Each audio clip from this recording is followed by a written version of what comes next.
আসসালামু আলাইকুম রহমতুল্লাহি ওবরাকাতুহ। আলহামদুলিল্লাহি ওয়াহদা ওয়াসসালাতু ওয়াসসালামু আলা মান লা নাবিয়্যা বা'দা ওয়া আলা আলিহি ওয়া সাহবিহি ওয়া মাওয়ালা।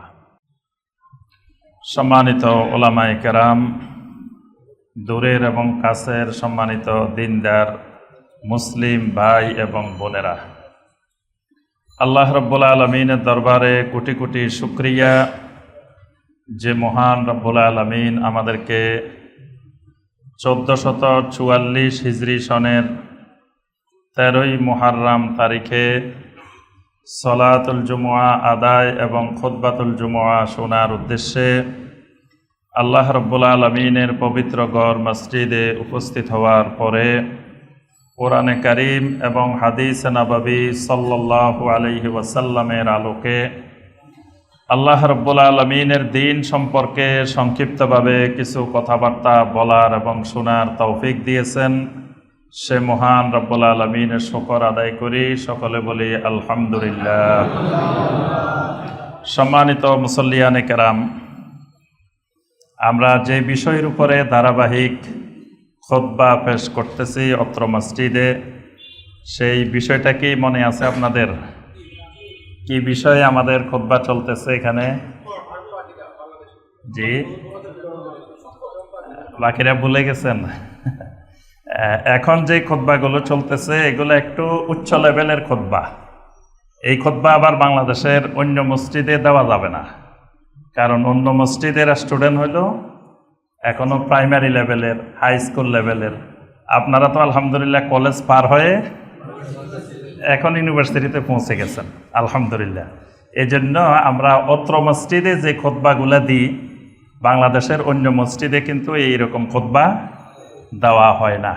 এখানে আমরা যেই উচ্চ মানসম্পন্ন খুতবা এবং যে গভীর এলমি আলোচনা, এটা অন্য মসজিদে দিলে তারা কিছুই ধরতে পারবে না আগাগোড়া, কারণ তাদের তো এখনো প্রাইমারি সেকেন্ডারি ওগুলো হয় নাই। তা আলহামদুলিল্লাহ আমরা দীর্ঘ আজকে প্রায় কত বছর, যে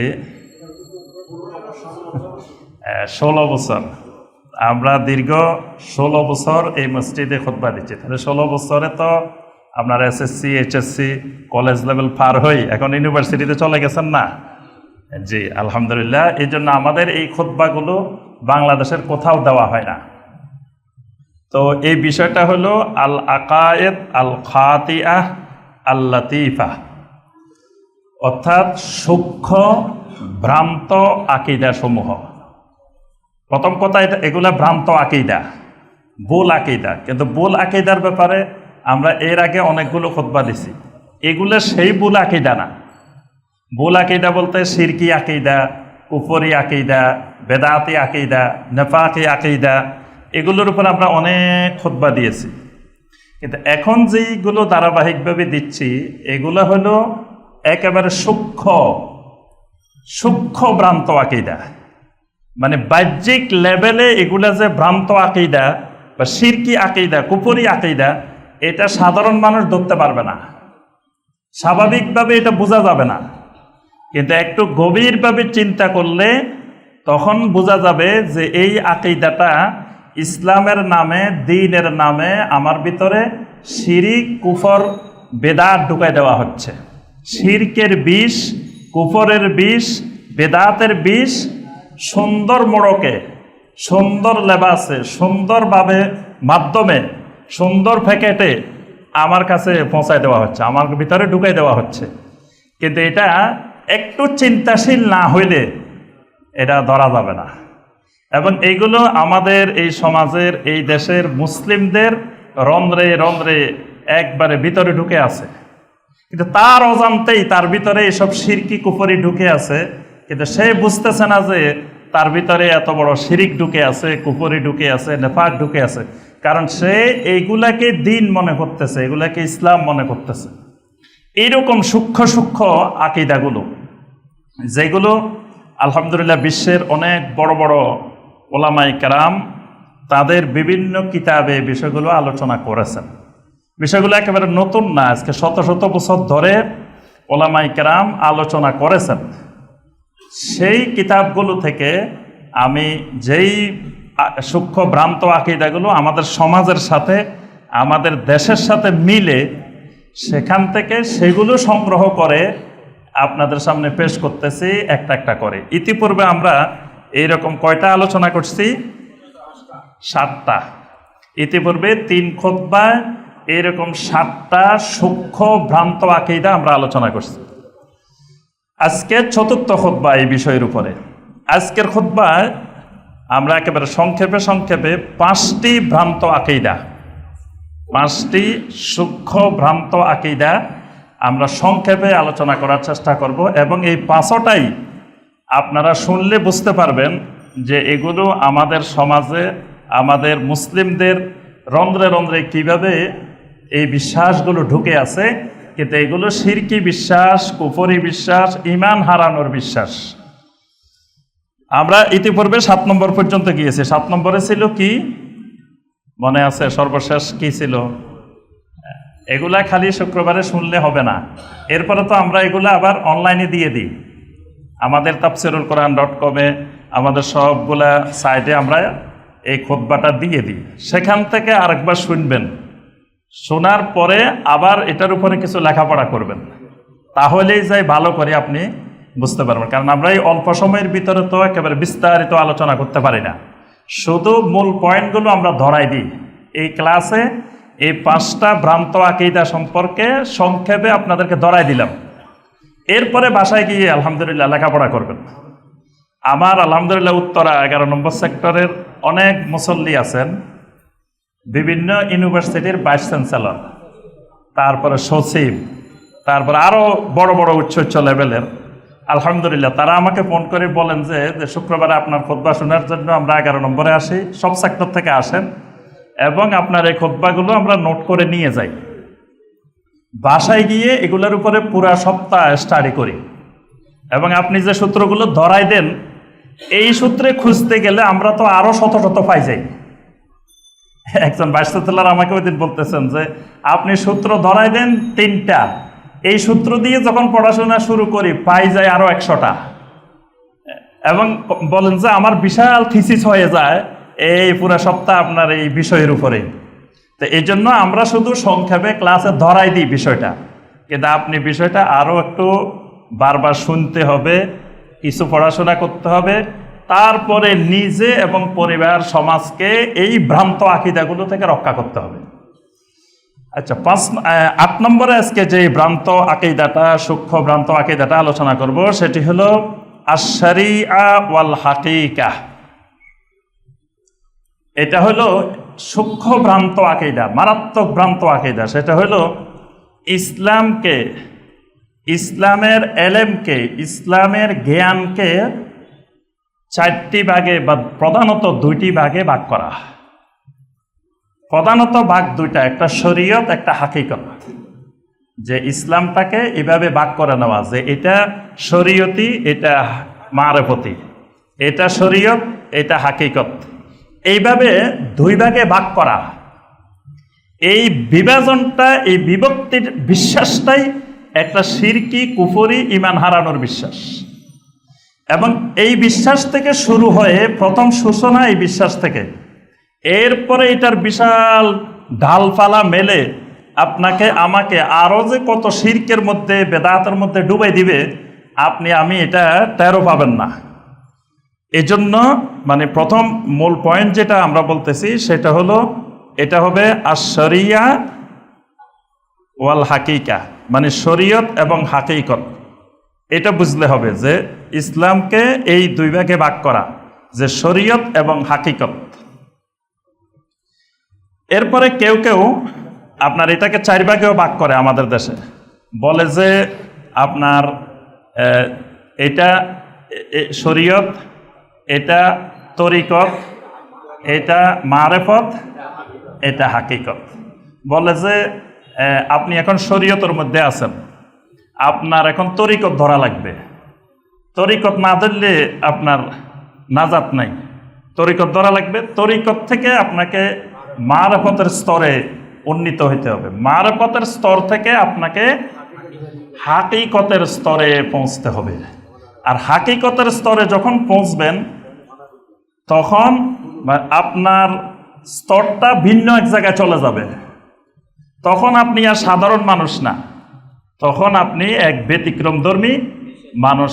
আপনার উপরে তখন শরীয়তের বিধিবিধান আর প্রযোজ্য হবে না, কারণ আপনি আল্লাহর সাথে ফানা হয়ে গেছেন, আল্লাহর মধ্যে বিলীন হয়ে গেছেন, পানা হয়ে গেছেন। তা আল্লাহ আপনার ভিতরে ঢুকে গেছে, আপনি আল্লাহর মধ্যে ঢুকে গেছেন। তা আপনি ইবাদত করবেন কার জন্য? আপনি তো নিজেই আল্লাহ, আর ইবাদত করবেন কার জন্য? মানে আরো শত শত কুফরি শিরকি আকীদার মধ্যে আপনি ডুবে যাবেন যখনই আপনি এই বাগটার মধ্যে ঢুকে যাবেন। মূলত আহলুস সুন্নাহ ওয়াল জামাতের মতে ইসলামের এইরকম কোনো বিভক্তি কোরআন সুন্নাহর মধ্যে কোথাও নাই, এবং যেটা শরীয়ত সেটাই হাকিকত, সেটাই মারফত, সেটাই তরিকত। মানে শরীয়তটাই ইসলামের মূল ভিত্তি, মূল ফাউন্ডেশন। শরীয়তের বাহিরে অর্থাৎ শরীয়তের ভিতরেই আছে হাকিকত, শরীয়তের ভিতরেই মারফত, শরীয়তের ভিতরেই তরিকত। শরীয়ত থেকে বিচ্ছিন্নভাবে তরিকত, মারফত, হাকিকত নামে আলাদা কোনো জিনিস নাই। যেগুলো আছে এগুলা মানুষের বানানো, এগুলা ইবলিস মানুষের কাছে ওহী করেছে। ইবলিস মানুষের কাছে ওহী করে, ওয়া ইন্না শায়াতিনা লা ইউহুনা ইলা আউলিয়াইহিম, শয়তান তাদের আউলিয়াদের কাছে ওহী করে, ইলহাম করে। শয়তান এই সমস্ত শাস্ত্রের, এই সমস্ত বিষয়ের আস্তে আস্তে স্তরে স্তরে এগুলো আবিষ্কার করা। এজন্য কোরআন সুন্নাহর মধ্যে শরিয়ার বাহিরে আর কোনো এলেম, কোনো আকীদা, কোনো আমল আর কিছু নাই, সব কিছু শরীয়তের মধ্যেই ঢুকানো আছে। আচ্ছা, এখন আসি যারা বলেন যে এটা দুই ভাগে বিভক্ত, তারা কিভাবে ভাগ করেন আগে তাদের বিভাজনটা শুনি। তারা বলেন যে শরীয়তটা হলো হিয়া মাজমুআতুল আহকামিল আমালিয়া আত তাকলিফিয়া আই মা ইউসাম্মা বিল ফিকহিল ইসলামী। তারা বলেন যে শরীয়তটা হলো যে একজন ব্যক্তির উপরে যে আমলগুলো করা জরুরি, যে আমলগুলো করা বাধ্যতামূলক, এইরকম শরীয়তের আমলগুলো, বিধিবিধানগুলো যেইখানে বর্ণিত হয়, যেই এলেম দ্বারা জানা যায়, ওই এলেম শরীয়তের এলেম, এবং এটাকে বলা হয় ফিকহুল ইসলামী, মানে ফিকহ, ইসলামী ফিকহ। তারা বলেন যে ফিকহটা হইল শরীয়ত। আর ওয়াল হাকিকা হিয়া মা ওয়ারা হাজিল আহকাম মিন ইশারাত ওয়া আসরার। তারা বলেন যে হাকিকতটা হলো ওই শরীয়তের আহকামের ভিতরে, শরীয়তের হুকুম আহকামগুলো পালন করতে গেলে এর ভিতরে আরও কিছু জিনিস জরুরি। ওই জিনিসগুলো যে এলেমের মাধ্যমে জানা যায় সেই এলেমের নাম হাকিকত। এই জন্য তারা বলেন যে ফাল ফুকাহা ইউআল্লিমুনা নাস আরকানাস সালাহ ওয়া সুনানাহা, যে ফকিরা মানুষকে, যারা শরীয়তের জ্ঞানী, তারা মানুষকে শিখায় সলাতের রোকন, সলাতের সুন্নত, সলাত কেমনে আদায় করবে, এগুলো শিখায়। আর ওয়াসুফিয়া ইয়াহতাম্মুনা বিআমালিল কুলুব মিনাল মাহাব্বা ওয়াল খাশিয়া, আর তাসাউফ চর্চার মাধ্যমে মানুষকে অন্তরের আমলগুলো শেখানো হয়। অর্থাৎ সলাত আদায়ের সময় আল্লাহর সাথে মহাব্বত, আল্লাহর ভয়, এই জিনিসগুলো শেখানো হয় হাকিকতের এলেমের মাধ্যমে। এই কারণে তারা এলেমকে দুই ভাগে ভাগ করছেন, যে একটা শরীয়তের এলেম আর একটা হাকিকতের এলেম। আচ্ছা, এটা হলো এক শ্রেণীর বিভাজন। আরেক শ্রেণী বলে যে না, এটাও ঠিক না। ইন্না হাযিহিল আহকাম লি আওয়ামিল মুসলিমিন, যে শরীয়তটা, ফিকহটা হলো আম মুসলমানের জন্য, সাধারণ মুসলমানের জন্য, যার এখনো আকল সম্পন্ন হয় নাই, যার অন্তর এখনো আপনার উঁচু স্তরে উপনীত হওয়ার মতো পর্যায়ে উপনীত হয় নাই, এইরকম সাধারণ মানুষ যারা, সাধারণ মুসলমান যারা, এদের জন্য আপনার শরীয়ত।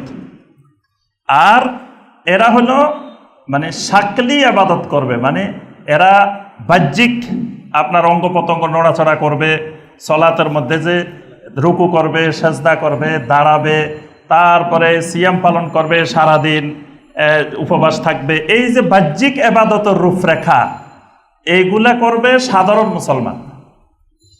আর যারা এগুলা করার পরে আল্লাহ সুবহানাহু ওয়া তাআলার সাথে যাদের সরাসরি তাআল্লুক হয়ে গেছে, তারা আর শরীয়তের মধ্যে এগুলোর মধ্যে সীমাবদ্ধ থাকবে না, তারা আরো ঊর্ধ্ব জগতে চলে গেছে।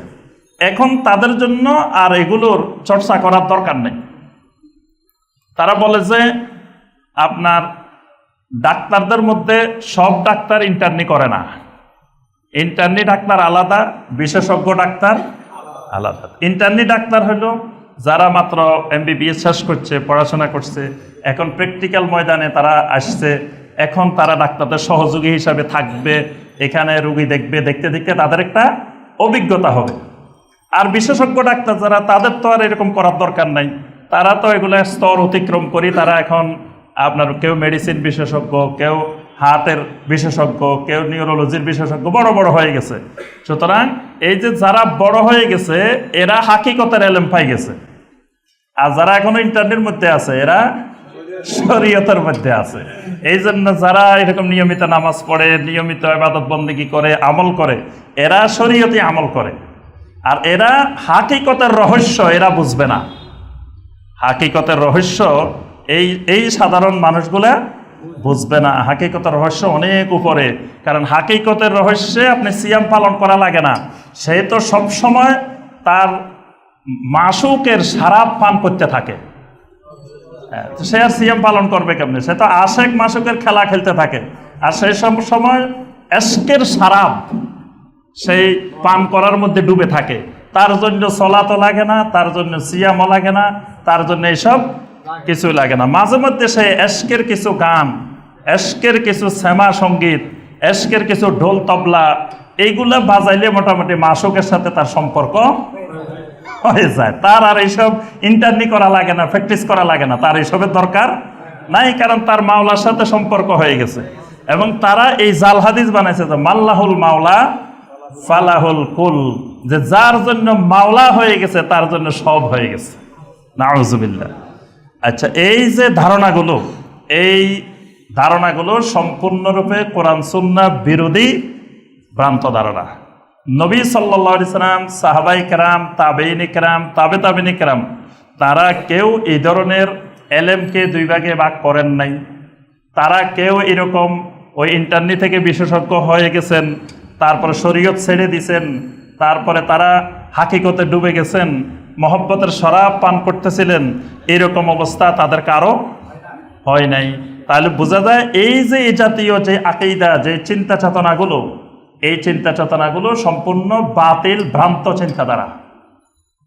এবং বিশেষ করে বাগদাদের পতনের পরে আপনার 1758 খ্রিস্টাব্দে 1758 খ্রিস্টাব্দে তাতারদের হাতে যখন বাগদাদের পতন হয়, এই বাগদাদের পতনের পরে মুসলিম উম্মার যে অধঃপতন নেমে আসে সারা পৃথিবীতে, তখনই এই ভ্রান্ত বিশ্বাসগুলো মুসলিমদের রন্ধ্রে রন্ধ্রে ঢুকে পড়ে।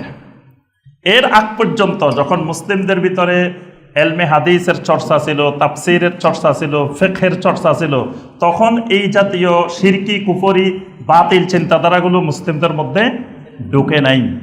কারণ তখন আইম্মায়ে কেরাম, বড় বড় মুহাদ্দিসিনে কেরাম, তারা জীবিত ছিলেন, তাদের এলেমের চর্চার ধারাবাহিকতা ছিল। কিন্তু তাতারদের বাগদাদ আক্রমণের পরে বিশেষ করে মহা বিপর্যয় মুসলিম উম্মার উপরে নেমে আসে। এই বিপর্যয়ের পর থেকে আস্তে আস্তে মুসলিমদের মধ্যে, বিশেষ করে তুর্কি, ইরান এবং আমাদের এই ভারতীয় উপমহাদেশ, এই অঞ্চল জুড়ে এই ধারণাগুলোর বিস্তার ব্যাপক আকারে ঘটতে থাকে। কারণ এগুলো যখন চর্চা করতে থাকে তখন মানুষের মধ্যে একটা পরিবর্তন হয়, একটু বিভিন্ন ক্ষেত্রে তার একটু পরিবর্তন আসে। যখন আপনার এই তাসাউফ বা হাকিকত বা মারেফত বা তরিকত এগুলো যখন চর্চা করবেন, তখন আপনার ভিতরে একটা ভিন্ন আমেজ, ভিন্ন স্বাদ পাওয়া যায়। এই স্বাদটা পাওয়ার সাথে সাথে মানুষ মনে করে, না, এর ভিতরে কিছু না কিছু আছে, না থাকলে কি আমার মধ্যে এটা তৈরি হয়েছে নাকি, আমার মধ্যে এটা হয়েছে। এটা কেন হয়েছে? এটা হওয়ার অনেকগুলো কারণ আছে। তার মধ্যে প্রধানতম কারণ হলো আল্লাহ সুবহানাহু ওয়া তাআলা মানুষকে একটা ফিতরাতের উপরে সৃষ্টি করেছেন। মানুষ যখন ওই ফিতরাতি বিধান অনুযায়ী চলবে, অর্থাৎ নবী সাল্লাল্লাহু আলাইহি ওয়াসাল্লামের সুন্নত তরিকাটাই হলো ফিতরাতে ইসলামের বিধান। এই ফিতরাতের উপরে যখন চলবে, মানুষের সব কিছু কন্ট্রোলে থাকবে। মানুষের খাওয়া দাওয়া ঠিক মতো থাকবে, ঘুম ঠিক মতো থাকবে, তারপরে গোসল, খাওয়া দাওয়া, পরিষ্কার পরিচ্ছন্নতা, তারপরে তার বিলাসিতা, তার চিত্ত বিনোদন, সব কিছু একটা রুটিন ওয়াইজ চলতে থাকবে যদি নবী সাল্লাল্লাহু আলাইহি সাল্লামের সুন্নত তরিকা অনুযায়ী চলতে থাকে। এটাই হলো ফিতরাত, এটাই হলো মানুষের স্বাভাবিক গতি। যখন এই গতির ব্যতিক্রম করবে, দেখা গেল রাত্রে আপনি ঘুমাইলেন না, সারা রাত ইবাদত করলেন, এই যে আপনি গতিটা এলোমেলো করে ফেলছেন, তারপরে আপনি 1 সপ্তাহ পর্যন্ত গোসল করলেন না, তারপরে আপনার নখ 1 ইঞ্চি লম্বা হয়েছে, আপনি এগুলা কাটলেন না, চুল আপনি পরিষ্কার পরিচ্ছন্ন করলেন না, আঁচড়াইলেন না, তেল দিলেন না, জট বান্ধি গেল। এই যে মানুষের যখন বৈপরীত্য দেখা দিবে, তখন আপনার শরীরও আপনার সাথে বিপরীতধর্মী আচরণ করবে। আপনাকে আর স্বাভাবিক মানুষ মনে হবে না, আপনি একটু ভিন্ন ভিন্ন মনে হবে। স্বাভাবিক মানুষ ময়লা শুনলে দুর্গন্ধ পায়, আপনি যখন 1 মাস গোসল করবেন না, তখন ময়লা আপনার কাছে খুব প্রিয় মনে হবে, আপনার কাছে আর দুর্গন্ধ মনে হবে না। সবার কাছে ময়লা দুর্গন্ধ মনে হয় না, হইলে তো ময়লা পরিষ্কার করার মানুষের পৃথিবীতে খুঁজে পাওয়া যেত না। তাহলে যারা নিয়মিত থাকে তাদের অভ্যস্ত হয়ে যায়, হঠাৎ করে আমরা যখন যাই তখন আমরা সেখানে দাঁড়াইতে পারি না। যারা নিয়মিত কাজ করতেছে তারা এটা তো অভ্যস্ত হয়ে গেছেন। ঠিক একজন 1 মাস গোসল করলো না, তখন সে এই ময়লায় অভ্যস্ত হয়ে গেছে, তখন তার কাছে এই ময়লাটাই প্রিয় মনে হয়। অর্থাৎ তার স্বাভাবিক গতির ব্যতিক্রম হইলেই তার স্বাভাবিক আচরণ আর থাকবে না, ব্যতিক্রমী আচরণ হয়ে যাবে।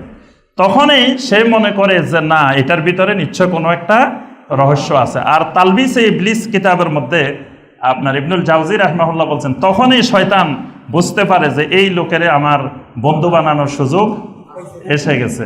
তখন তাকে এবার শয়তান বিভিন্নভাবে তার পিছনে লাগে এবং সে তাকে স্বপ্নে বিভিন্ন ধরনের রং বেরঙের স্বপ্ন দেখাইতে থাকে। স্বপ্ন কয়েক দিক থেকে হয়, শয়তানের পক্ষ থেকে স্বপ্ন হয়, শয়তান বিভিন্ন রকমের অদ্ভুত অদ্ভুত স্বপ্ন দেখাইতে থাকে।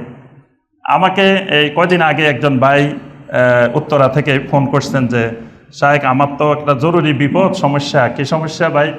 বলে যে আমার বাগিনা তো আগে তো নামাজ পড়তো না, এখন কিছুদিন হয়েছে খুব নামাজ পড়া শুরু করছে, ইবাদত বন্দেগী শুরু করছে, তো এখন তার কথাবার্তা, আচার আচরণ সব কিছুতে একটু ব্যতিক্রম অবস্থা। তো কি ব্যতিক্রম?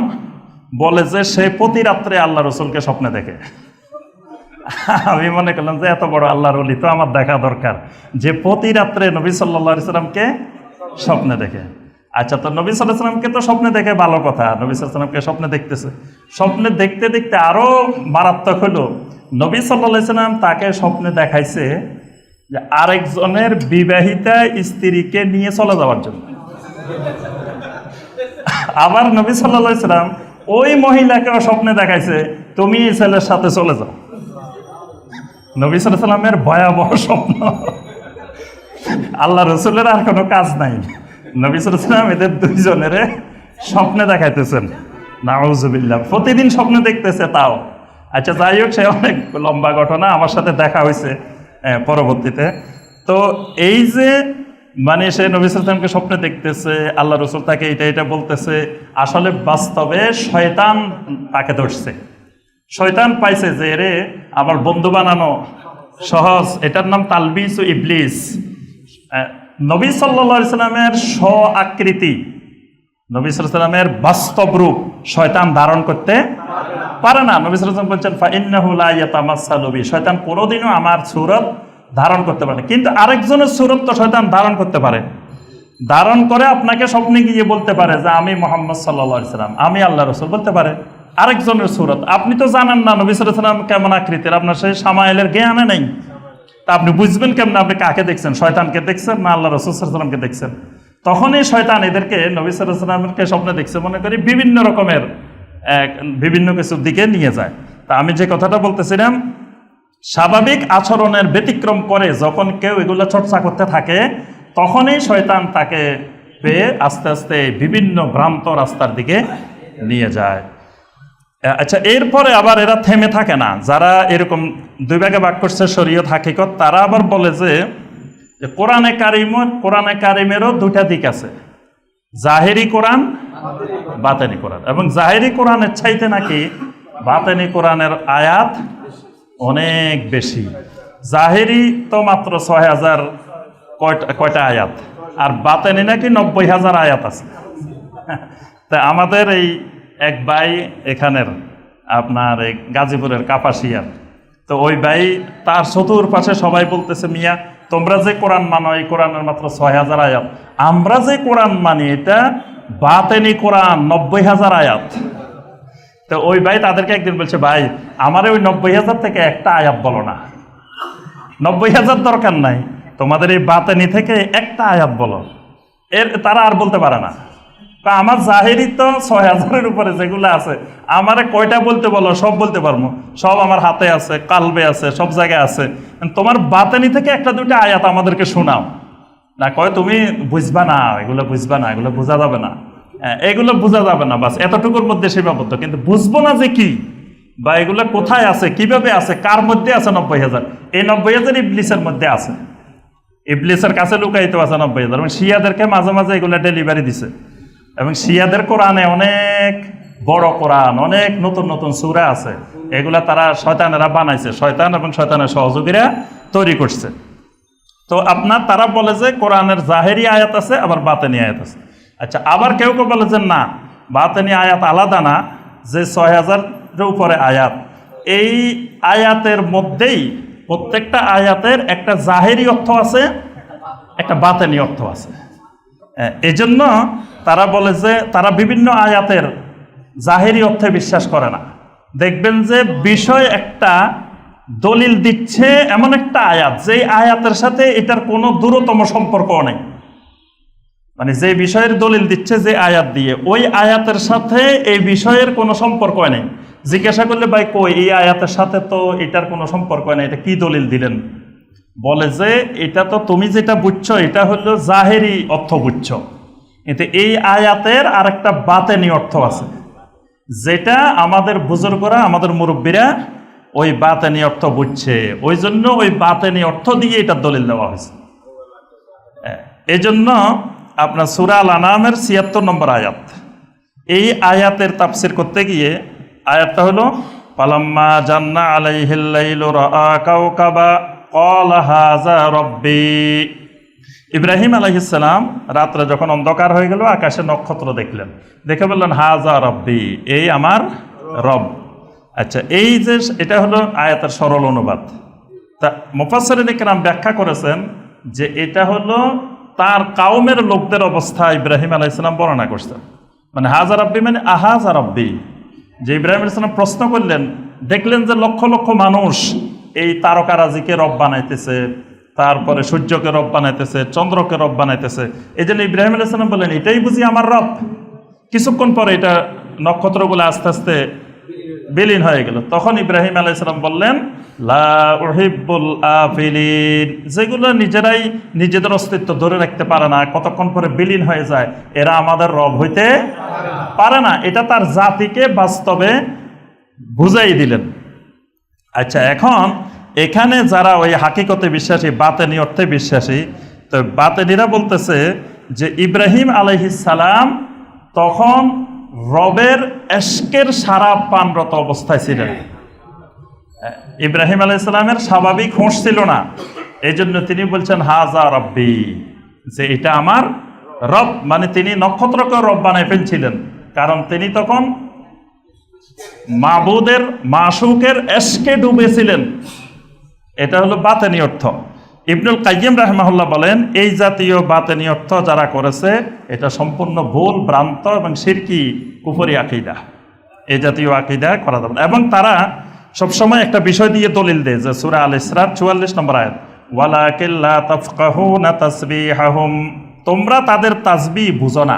মানে আল্লাহ পাক এখানে বলছেন যে আসমান জমিনে যা কিছু আছে সব কিছুই আল্লাহ রাব্বুল আলামিনের তাসবিহ আদায় করে, তাসবিহ পড়ে সব সময়, কিন্তু ওয়ালাকিন লা তাফকাহুনা তাসবিহাহুম, তোমরা তাদের তাসবিহগুলো বুঝো না।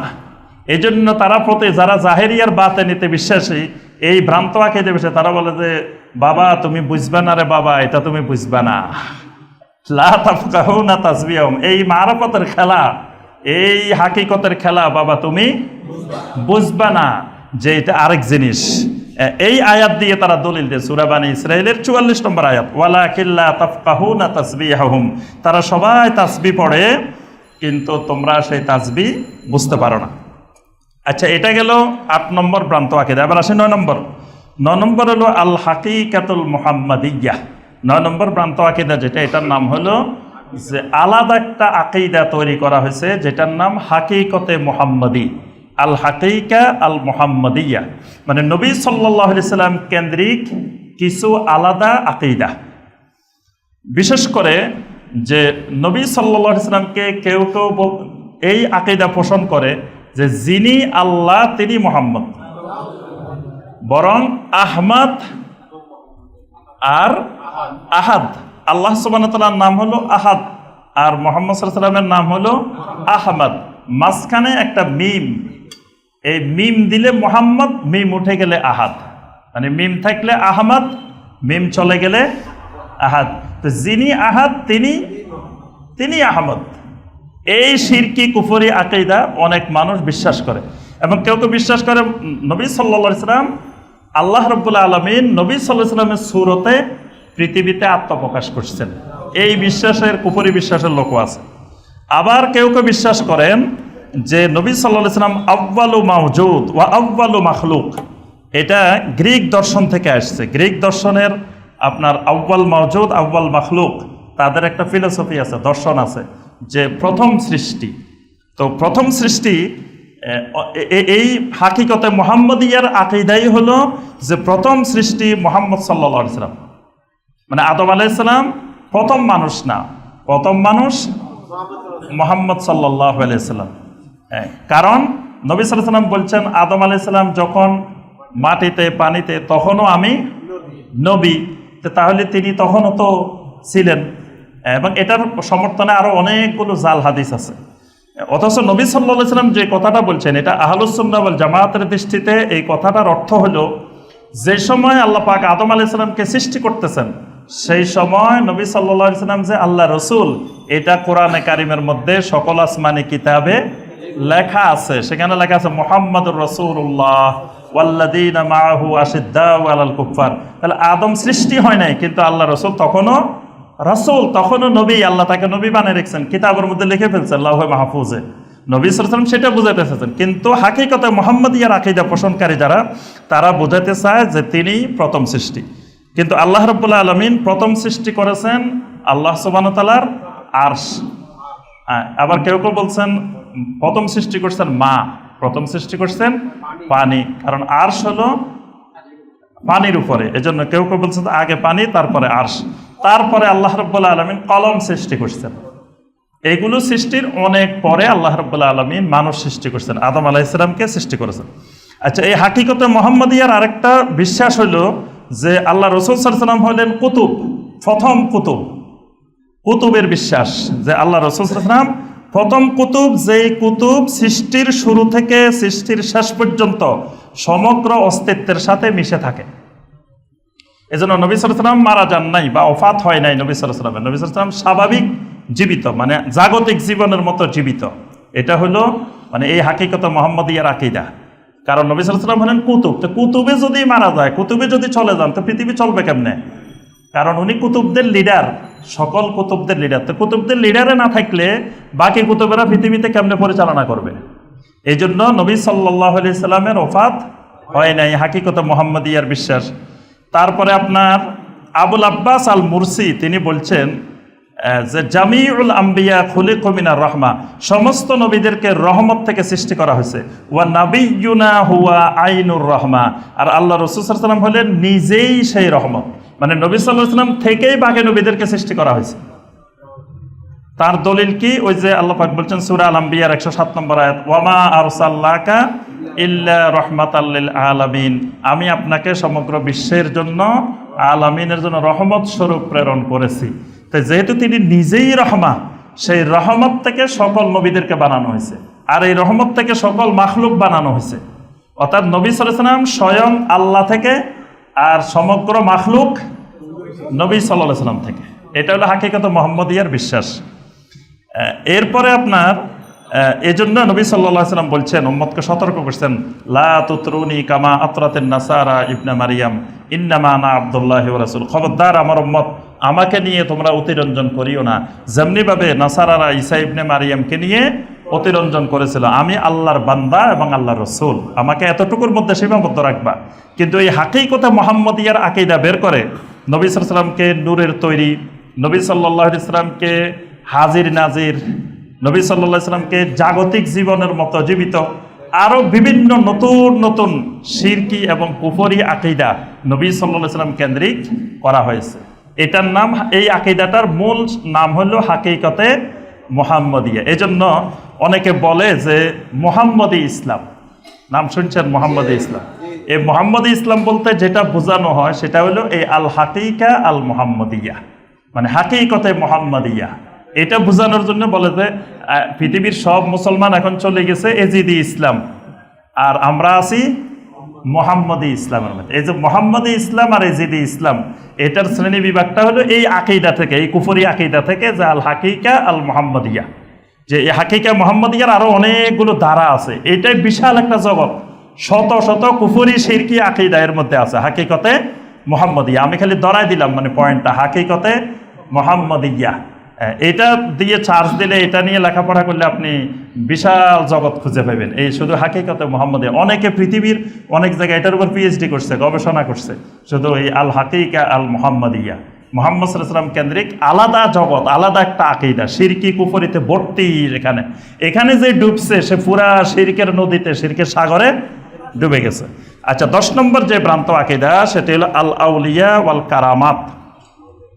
প্রথম কথা হলো আউলিয়া কেন্দ্রিক ভ্রান্ত আকীদা, দ্বিতীয় হলো কারামত কেন্দ্রিক সূক্ষ্ম ভ্রান্ত আকীদা। আউলিয়া, অলির বহু বচন আউলিয়া। অলি, আউলিয়া উল্লাহ যে কেউ হইতে পারে, আল্লাহ রাব্বুল আলামিনের যে কোনো বান্দা আল্লাহ রাব্বুল আলামিনের অলি হইতে পারে। তবে আমভাবে সমস্ত ইমানদার, সমস্ত মুমিন আল্লাহ রাব্বুল আলামিনের অলি। এজন্য আল্লাহ পাক সূরা আল বাকারার 257 নম্বর আয়াতে আল্লাহ পাক ঘোষণা দিয়েছেন, আল্লাহু ওয়ালিয়্যুল্লাযীনা আমানু। আল্লাহ পাক সকল ইমানদারের ওলি, সকল ইমানদারের বন্ধু। এবং ওলি হওয়ার জন্য 2টি যোগ্যতা লাগে। সূরা ইউনূসের 62 এবং 63 নম্বর আয়াতে আল্লাহ পাক বলছেন, আলা ইন্না আউলিয়া আল্লাহি লা খাউফুন আলাইহিম ওয়া লা হুম ইয়াহজানুন আল্লাযীনা আমানু ওয়া কানু ইয়াত্তাকুন। জেনে রাখো, আল্লাহর ওলিদের কোনো ভয় নাই, কোনো চিন্তা নাই, পেরেশানি নাই। ওলি কারা?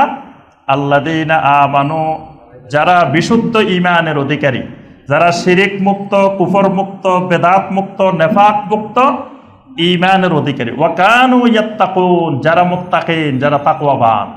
তাহলে এই 2টা দিয়েই আল্লাহর ওলি হয়, একটা ঈমান আর একটা তাকওয়া। এই 2টাই থাকে অন্তরের ভিতরে, এটা 2টাই গোপনীয় জিনিস। ঈমানও অন্তরের, ঈমানের স্থান অন্তরে, তাকওয়ার স্থানও অন্তরে। এই 2টা বাহিরে কেউ নিশ্চিত করে বলতে পারবে না। এখানে আমরা যারা আছি, বাহ্যিক চেহারা সুরতে আমরা সবাই ইমানদার, বাহ্যিক চেহারা সুরতে আমরা সবাই মুত্তাকিন, বাহ্যিক চেহারা সুরতে আমরা মুমিন, কিন্তু কার অন্তরের ভিতরে কি লুকায়িত আছে, ঈমান সঠিক মতো আছে কিনা না আছে, এটা আমি আপনি কেউ একজনের খবর দিতে। ওয়াল্লাহু আলিমুম বিজাতি সুদূর, একমাত্র আল্লাহ রাব্বুল আলামিন নিশ্চিত করে বলতে পারবেন আমার অন্তরে, আপনার অন্তরের ভিতরে কি আছে, ঈমান ঠিক মতো আছে কিনা, তাকওয়া ঠিক মতো আছে কিনা। এটা আমি আপনাকে নিশ্চয়তা দিতে পারবো না, আপনি আমাকে নিশ্চয়তা দিতে পারবেন না। এই জন্য পৃথিবীতে কাউকেই আপনি নির্দিষ্ট করে আল্লাহর ওলি বানানো যাবে না। ওলি বানানো মানে আপনি গায়েবের ক্ষমতা হাতে নিয়ে নিছেন। আপনারা সবাই মিলে বললেন আমাদের খতিব সাহেব আল্লাহর ওলি, তা আপনি কেমনে জানলেন আমি যে আল্লাহর ওলি? আপনারা এই এলমে গায়েবের বিষয় হাতে নিলেন কেমনে? কারণ ঈমানও এলমে গায়েবের বিষয়, তাকওয়াও এলমে গায়েবের বিষয়। আপনারা ধারণা করতে পারেন যে উনি একজন বাহ্যিকভাবে মনে হইতেছে আমাদের কাছে ভালো মানুষ, নামাজি মানুষ বা মুত্তাকিন মানুষ, বাহ্যিকভাবে মনে হইতেছে, কিন্তু আল্লাহর ওলি এটা কাউকে নিশ্চিত করে ঘোষণা দেওয়ার ক্ষমতা পৃথিবীর কারো নাই। আল্লাহ ছাড়া কেউ এই ঘোষণা দিতে পারবে না। দেওয়া মানে আপনি এলমে গায়েবের ব্যাপারে হাত দিলেন, আপনি গায়েবের মালিক, আপনি বুঝে গেছেন, আপনি জানে গেলেন, এই জন্য দেখবেন যুগে যুগে সাহাবাই কেরাম, তাবেইনে কেরাম, তাবেইনে কেরাম, তারপরে সালাফে সালেহিনেরা, আইম্মাই কেরাম, তারা একজন আরেকজনকে কেউ কাউকে নিশ্চিত করে আল্লাহর ওলি ঘোষণা দেন নাই। কিন্তু আমাদের এই ভারতীয় উপমহাদেশে দেখবেন খালি অলি আর অলি, অলি আর অলি নিশ্চিত করে এবং একবারে সাইনবোর্ড দিয়ে নিজের ঘোষণা দিয়ে যে আল্লাহর অলি। উনি জানলো কেমনে, বা লোকেরা জানলো কিভাবে উনি যে আল্লাহর অলি? কে বলে দিল? ওহী তো নাজিল বন্ধ। কিন্তু আরব দুনিয়া ঘুরে, সারা আরব ঘুরে একজন আল্লাহর অলির কোথাও সন্ধান পাওয়া যাবে না। তাহলে অলি সব ভারতীয় উপমহাদেশে চলে এসছে, আরব দেশে নাই নাকি? হ্যাঁ, ওখানের মানুষ এই ভ্রান্ত আকীদা বুঝতে পারছে যে একজন আরেকজনকে অলি ঘোষণা দেওয়া যায় না। কিন্তু আমরা সেই ভ্রান্ত আকীদার মধ্যে ডুবে আছি। যে আমাদের এই ভ্রান্ত আকীদারও কারণ আছে, এটাও সময় কম, আমরা বিস্তারিত আলোচনার সুযোগ নেই। আমাদের এই ভ্রান্ত আকীদাটা আসছে শিয়াদের থেকে। এই ভ্রান্ত আকীদাটা ঢুকছে কাদের থেকে? শিয়াদের থেকে। শিয়ারাই প্রথম ওলিউল্লাহর থিওরি ফর্মুলা আবিষ্কার করছে। তাদের আজান শুনছেন কোনোদিন? শিয়াদের আজান শুনছেন? শিয়াদের আজান দেখবেন ফেসবুকে, ইন্টারনেটে দিলেই পাইবেন। শিয়াদের আজান আমাদের আজান হচ্ছে আরো বাক্য বেশি। আশহাদু আন্না মুহাম্মদ রাসূলুল্লাহ দুইবার বলার পরে তারা বলে কি? আশহাদু আন্না আলিয়ান ওয়ালিয়ুল্লাহ। দুইবার বলে আশহাদু আন্না আলিয়ান ওয়ালিয়ুল্লাহ। আলী রাদিয়াল্লাহু তাআলা আনহুকে প্রথমে তারা ওয়ালিয়ুল্লাহ ঘোষণা দিছে। মানে সকল সাহাবায়ে কেরামের মধ্যে সবাই ওলি না, ওলিউল্লাহ না, খালি আলী হলো ওয়ালিউল্লাহ। কিন্তু আমরা বিশ্বাস করি সকল সাহাবায়ে কেরাম আউলিয়াউল্লাহ, জান্নাতের সনদপ্রাপ্ত সাহাবী। শিয়ারা মনে করে নবী সাল্লাল্লাহু আলাইহি ওয়াসাল্লামের ওফাতের পরে সকল সাহাবীরা জাহান্নামী হয়ে গেছে, মুরতাদ হয়ে গেছে, নাউজুবিল্লাহ। শুধুমাত্র এই কয়েকজন বিশিষ্ট ছিল, এরা ইমানদার। এদের মধ্যে আলী হলো ওয়ালিউল্লাহ।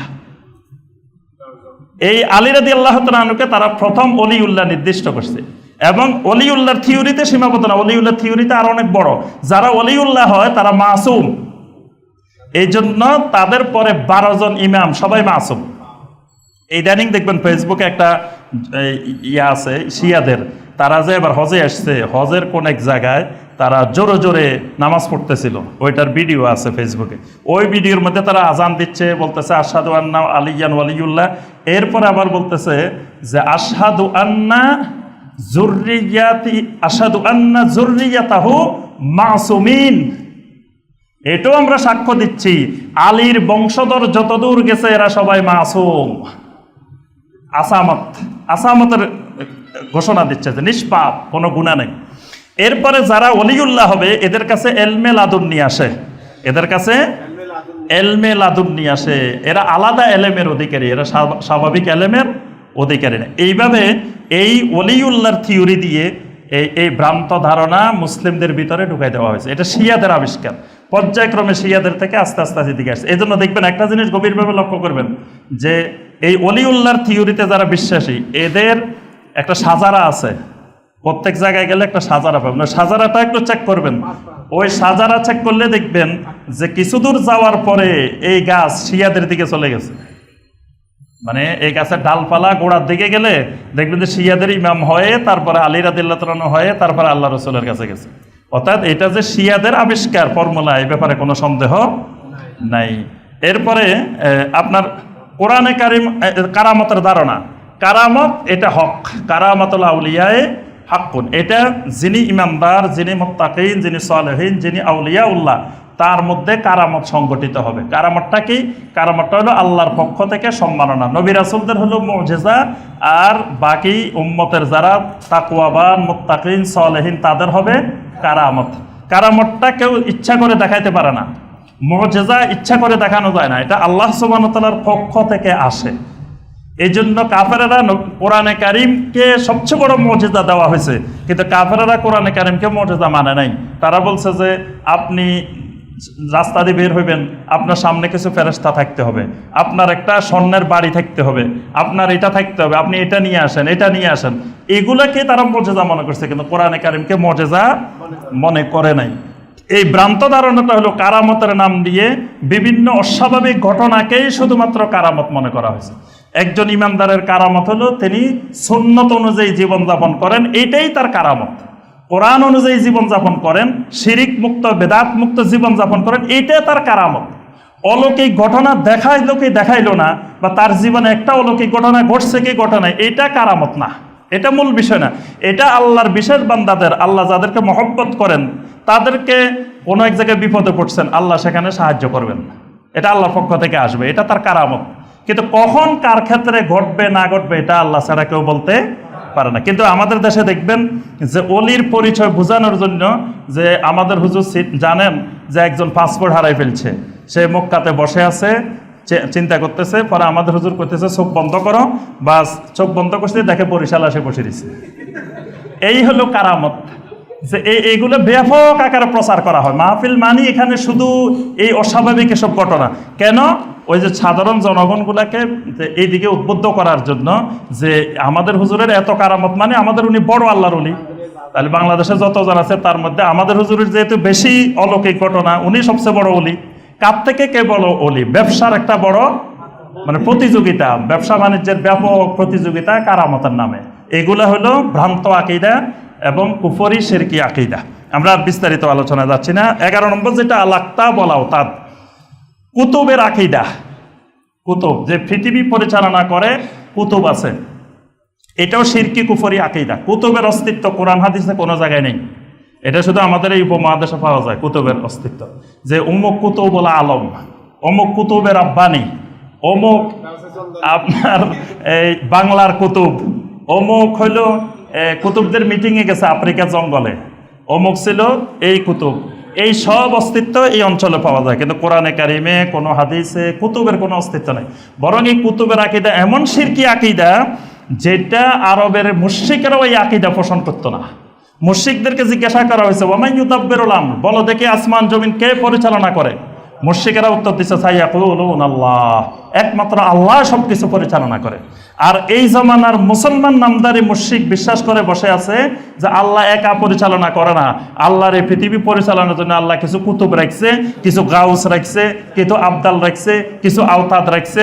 এইভাবে আল্লাহর একটা প্রশাসনিক আপনার ব্যবস্থাপনা আছে। কত বড় মারাত্মক শিরকি এবং কুফরি আকীদা। আল্লাহ রাব্বুল আলামিন আল্লাহর এই বিশ্ব পরিচালনার জন্য কোনো মানুষের, কোনো জিনের, কোনো ফেরেশতার কারো থেকে কোনো ধরনের ক্ষমতা আল্লাহ কাউকে দেন না। ফেরেশতাদেরকে আল্লাহ পাক নির্দিষ্ট কাজের জন্য নিয়োগ দিয়ে রাখছেন, কিন্তু কোনো ক্ষমতা দেন নাই। ফেরেশতাদেরও কোনো পৃথিবী পরিচালনার কোনো ক্ষমতা নাই। আমার আপনার রূহ কবজ করার জন্য দায়িত্ব দেওয়া হয়েছে, কিন্তু এক সেকেন্ড, এক মুহূর্ত আগে তার রূহ কবজ করার ক্ষমতা ওই ফেরেশতার নাই। এবং দেখেন, যার যেখানে রূহ কবজ করা নির্দিষ্ট, তিনি ওখানে ওই সময় বসে থাকেন। প্রত্যেকের দায়িত্ব দেওয়া আছে, কিন্তু তার কোনো ক্ষমতা নাই। মানুষকে আল্লাহ কোনো দায়িত্বও দেন নাই, কোনো ক্ষমতাও দেন নাই। যদি কেউ বিশ্বাস করে আল্লাহ কুতুব রাখছে, গাউস রাখছে, এরা পৃথিবীর এই পরিচালনা করে, এরা অনেক ক্ষমতার অধিকারী, এরা চাইলে দিতে পারে, তাহলে এটার নাম হলো শিরকি আকীদা, কুফরি আকীদা। এই আকীদাটা 12 নম্বর যেটা আমরা সংক্ষেপে বলে শেষ করব, সেটা হলো আশ-শাতাহাত ওয়া আল্লাহ মাকুল। এটা হলো শাতাহাত, মানে যে মাঝে মাঝে আল্লাহর ওলিদের এমন হালত তৈরি হয় যে যেই হালতে কি বলতেছে সে নিজেই জানে না। যে কি বলতেছে নিজেই জানে না, এটা তো কুফরি, এটা তো শিরিক, সে পাগল। এটাকে তাদের ভাষায় বলা হয় মাজ্জুব, তার জজবা হয়ে গেছে। মাজ্জুব অবস্থা কি বলছে, অর্থাৎ তার কুফরি কথাগুলাকে বৈধতা দেওয়ার জন্য এই থিওরি ফর্মুলা আবিষ্কার করা হয়েছে। আর শাতাহাত ও আল্লাহ মাকুল। আল্লাহ মাকুল মানে আপনি কারো যখন এই শরীয়তার তরিকত হাকিকত চর্চা শুরু করবেন, তখন আপনার আকল হারাই ফেলতে হবে, আপনার আকল দাঁত ভাঙিয়ে দিতে হবে, আপনার ব্যাকল বানাইতে হইব। ব্যাকল না হইলে কোনোদিন এই কাজে কেউ জড়িত হইতে। এবার ইমাম শাফি রহমতুল্লাহের একটা সুন্দর কথা শুনেন, তালবিসে ইবলিসের 370 পৃষ্ঠায় আছে। ইমাম শাফি রহমতুল্লাহ বলছেন, লাউ আন্না রাজুলান তাসাওয়াফা আউয়ালান নাহার লা ইয়াতি যুহর হাত্তা ইয়াসিরা আহমাক। কোন ব্যক্তি যদি সকালবেলায় তাসাউফ চর্চা শুরু করে, সে জোহরের আগে আহমক হয়ে ফিরে আসবে, মানে তার আকল জ্ঞান হারাই আহমক হয়ে, মূর্খ হয়ে তারপরে সে ফিরে আসবে। এবং আপনার আমি একটা কবিতা বলি, যে সিরাজি বলছেন এই কবিতাটা, সিরাজির এই কবিতাটা খুবই গুরুত্বপূর্ণ। আপনার এটা সব ইয়াতে পাইবেন, যারাই এই সিলসিলার এই কাজ চর্চা করেন তাদের প্রত্যেকের বইতে, প্রত্যেকের কিতাবে সিরাজির আপনার এই কবিতাটা পাবেন। সিরাজির এই কবিতাটা হইল, বমায়ে সুজ্জাদা রুঙ্গিকুন গার্বে ফিরে মগা সৈয়দ কেসা আলেক বেখবর না বুয়াত যে রাও রসমে মঞ্জল হা। অর্থাৎ এটার অর্থ হইল, তোমার পীর যদি তোমাকে শরাব দিয়া যায় নামাজ দুইয়া তদ উপরে নামাজ পড়িতে বলেন, তুমি তাহাই করো, কারণ মোকাম মঞ্জিলের পথ তোমার সে তোমার পীরে ভালো জানেন। অর্থাৎ তোমার আকল রাখা যাবে না, তুমি পুরা বেআক্কল হয়ে থাকবা, বলদ হয়ে থাকবা। তোমারে যা বলবো সেটাই প্রশ্ন করতে পারবে না, কারণ তোমার খাতায় বুজুর্গান গ্রেপ্তান খাতাস, বুজুর্গের কথার ভুল ধরা, বুজুর্গের কথার প্রশ্ন করা, এটা আরেক ভুল। সুতরাং তোমার কোনো প্রশ্ন থাকবে না, কথা থাকবে না, আকল খাটাইতে পারবে না। ইসলামে এই ধারণাটা কুফরি ধারণা, কারণ ইসলামের প্রত্যেকটা জিনিসের ক্ষেত্রে আকলকে আল্লাহ পাক কাজে লাগাইতে বলছেন। আফালা তাকিলুন, তোমাদেরকে আকল নাই? আকলটা হলো চোখের মতো, মানে দিনের আলো আছে, আমার চোখ যদি ভালো না থাকে তাহলে কিন্তু চোখে দেখা যাবে না। তো চোখ আর আলো দুটা মিলাইতে হবে, দুটা মিলাইলে দেখা যাবে। শুধু আলো দিয়েও চোখ না থাকলে দেখা যাবে না, চোখ আছে আলো নাই অন্ধকার, তাও দেখা যাবে না। তো এটা হলো আকল, আর ওইটা হলো আপনার দিন, শরীয়ত। শরীয়তটা হলো সূর্য, কিন্তু আমার আকল দিয়ে সূর্যটাকে আপনার দেখতে হবে। আবার মোতাজিলারা আকল বেশি খাটাইতে যায়, গোমরা হয়ে গেছে। আর এই সুফিরা সুফিবাদ চর্চার নামে আকলবিহীন, মানে পুরা ব্যাকল বানায়, বলদ বানায়, একজন মানুষকে আকলবিহীন মানুষে পরিণত করে। এই জন্য যে আপনাকে বলতেছে শরাব মিশ্রিত করে জায়নামাজ দিছে নামাজ পড়ার জন্য, আপনি বলতে পারবেন না যে এখানে তো শরাব, এটা তো নাপাক, আপনি ওটার মধ্যে নামাজ পড়বেন, তাহলেই আপনি মঞ্জিলে মাকসুদে পৌঁছতে পারেন। কত বড় শিরকি এবং কুফরি আকীদা। আচ্ছা, আরেক দুইটা কথা বলে শেষ। একজন বলতেছে আবু ইয়াজিদ আল বেস্তামি, নাম শুনছেন? আবু ইয়াজিদ আল বেস্তামি, আমাদের দেশে বলে বাইজিদ বোস্তামি। বাইজিদ বোস্তামের বাড়ি রয়েছে বেস্তাম নগরীতে, ইরাকের বেস্তাম নগরীতে, কিন্তু চট্টগ্রামে মাজার। কোথায় তার বাড়ি, কোথায়, মানে বিজনেস কাকে বলে দেখেন, সে বাড়ি হয়েছে বেস্তাম, আবু ইয়াজিদ আল বেস্তামি, ইরাকের সেখানে। এই কথাটা আছে তারিখে তাসাউফ লি আব্দুর রহমান আল বাদাবি, এখানে আছে যে ইন্না জাহান্নামা ইজা রাআতনি তাখমিদু ফাআকুনু রাহমাতাল লিল খালক। আবু ইয়াজিদ বেস্তামি বলতেছে, আমাকে জাহান্নাম দেখলে সাথে সাথে জাহান্নাম নিভে যাব, ফাআকুনু রাহমাতাল লিল খালক, কারণ আমি সমস্ত সৃষ্টি জগতের জন্য রহমত। এখন এটাকে পরবর্তীতে অন্যরা ব্যাখ্যা দিচ্ছে যে উনি যে সময় এই কথাটা বলছে ওই সময় ওনার সাতাহাত ছিল, মানে উনার আলাদা জজবার মধ্যে আলাদা হালতে ছিলেন, সেই অবস্থায় বলছে। আচ্ছা, আরেকজন হইল দাসুকি। দাসুকি বলতেছে আন্না আবওয়াবাল জান্নাহ বিয়াদাইহি, আরে জান্নাত তো আমার দুই হাতে। ওয়ামান জারাহু আসকানাহু জান্নাতুল ফেরদাউস, আমার সাথে যে জিয়ারত করবে সে জান্নাতুল ফেরদাউসে বসবাস করবে। নাউজুবিল্লাহ। এখন যদি কয় কথা তো কুফরি কথা, তখন তারা ব্যাখ্যা দিছে যে এটা উনি যে অবস্থায় বলছে ওই হালতটা ছিল সাতাহাত।